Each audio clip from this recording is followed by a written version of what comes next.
Welcome back, viewers at home. You're joining us for quite a critical conversation. And I think this conversation is a dialogue about political, social, and security implications of Israel's involvement in Africa, with emphasis on the role of technology, the response of local actors, and the broader geopolitical context. Now, I'm not smart enough to really dissect this conversation on my own. I am joined by the lovely Fatima Zahrah Mayet, who received her master's in history from University of Johannesburg and a master's in global security from the University of Glasgow. She's currently a PhD candidate at the University of Johannesburg, and she has also served as the treasurer of Protect the Rohingya since 2012. Assalamu alaikum and jazakallah so much for joining me tonight. Welcome, Salam. Thank you for having me. What a lovely bio, I have to say. But my first question to you this evening is, how do Israeli developed weapons and surveillance technologies truly contribute to the militarization of African societies? Um, so, unlike in other places, Israeli rapprochement in Africa is grounded not in agriculture or aid, but in security, surveillance, and digital repression. The poorly named war on terror and the rise of macro securitization has created kind of a ground or an area for Israel's security industry to just do really well across the African continent. Israel is the top or one of the top exporters of weapons, drones, spyware, and surveillance equipment to African governments. And many of its exports are to authoritarian governments, which now use this technology to suppress dissent and participate in transnational repression rather than in democratization and creating safer spaces. Speaking on local actors, how would you best describe their, response to, Israeli incursions? And I mean to say, when I say local actors, is like your local communities and that of civil organizations. So I think our local civil organizations, they do the best they can. And part of why it's so difficult to actually react to this is because these partnerships aren't always known. Military partnerships are considered top security and state security. So they're kind of hidden. It's on a need to know basis. The information doesn't really trickle down to the public. But where the public does get the information, they do manage to mobilize. They manage to form links between progressive groups in other countries that are facing the same types of repressions as well. And I think that's really important.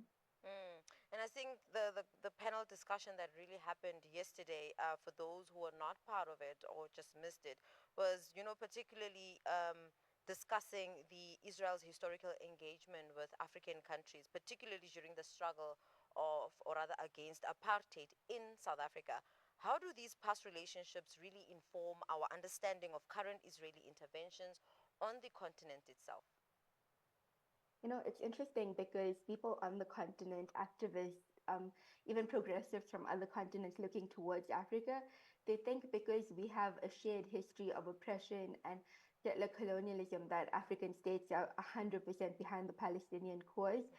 And we're finding more than more that these organizers have been blindsided by the fact that those in power and in government would rather have the repressive technology and the ability to surveil their populations than engage in this type of South-South solidarity.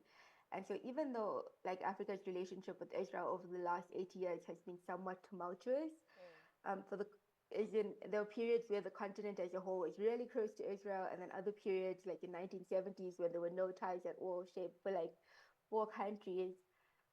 And one of the reasons why there were no ties with Israel in the 1970s was because of Israel's close ties to apartheid South Africa. And so I think democratic South Africa has been reluctant to have full relations with Israel.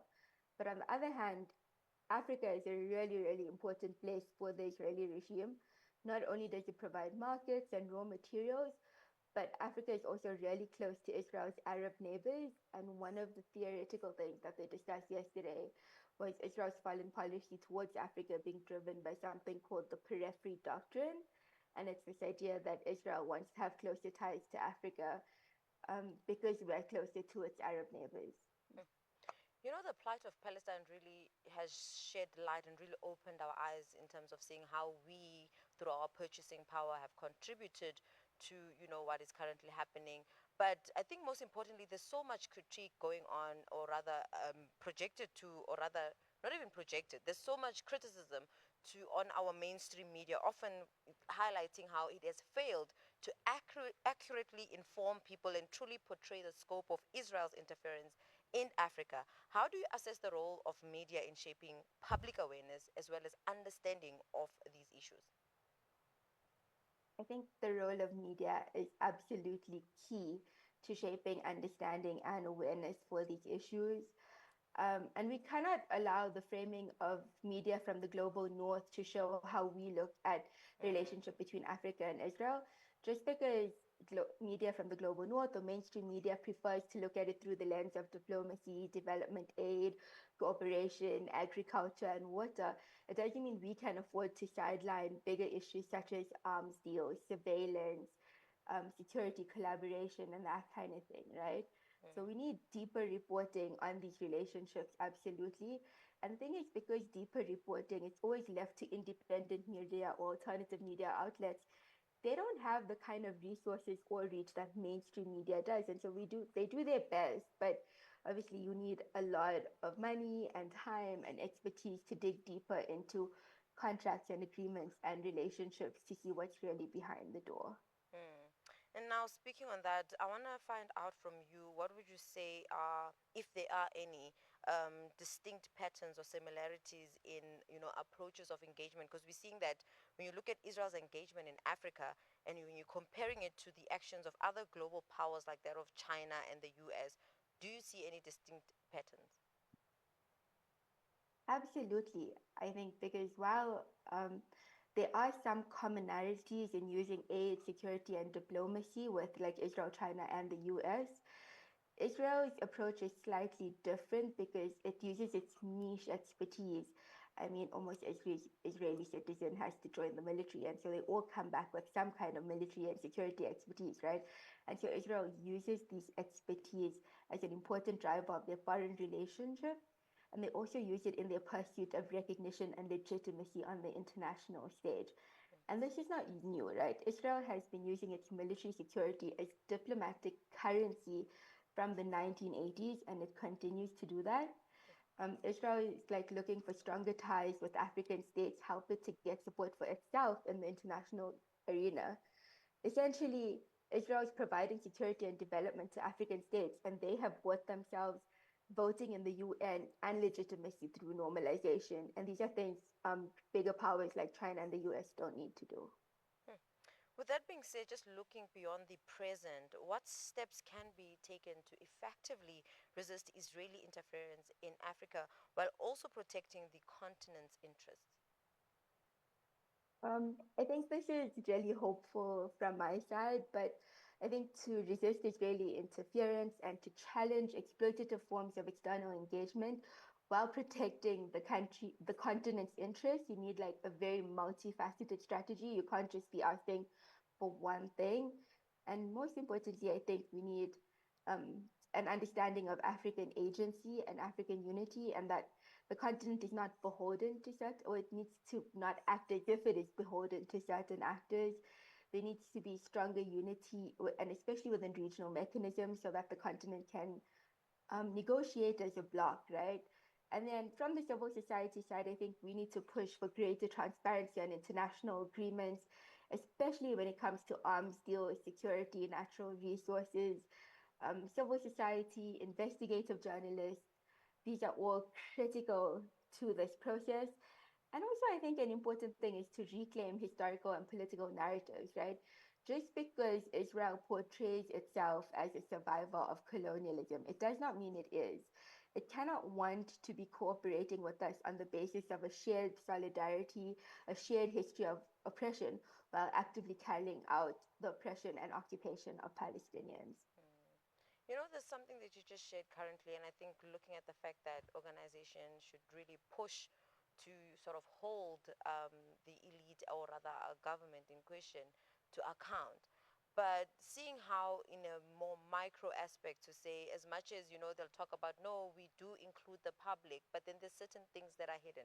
In your experience, do you think there are actual steps that you would sort of tip to our viewers who are probably part of civil society organizations to sort of take forward or utilize in their processes of pushing forward?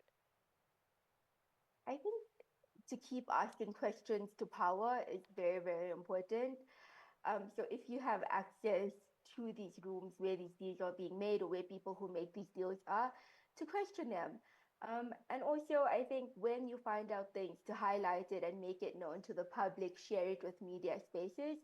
I think that's all important because it's easy to claim that we're ignorant, but we have to put in the work not to be ignorant of these things, you know? And a lot of information about weapon sales is open source and can be found. So if like people really wanted to find it, they could. Hmm.